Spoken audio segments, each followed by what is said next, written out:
challenge update. This is my black jungle lima bean that I planted for that. And there's a harvest.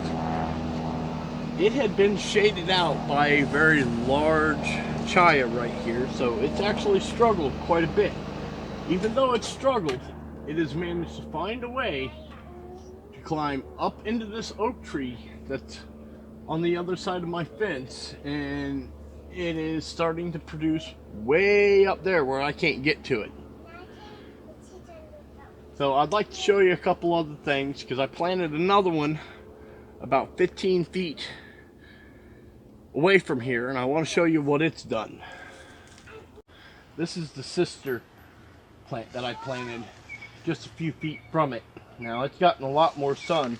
You know how big this base is. It's come up here and it's run 25 feet or more up this oak tree, and it is just completely covered the entire length with seed pods like this. I'm actually going to have to bring out a ladder and set it up to get up there.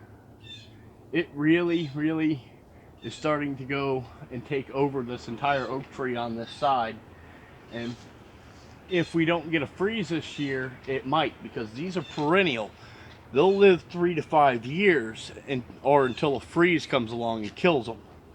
So I'll be having plenty of these seeds later.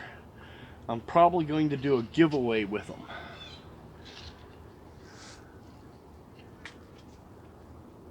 Well, look how big this is. It's twisted among itself. There's four vines twisted among itself that came off of this one. It is truly impressive.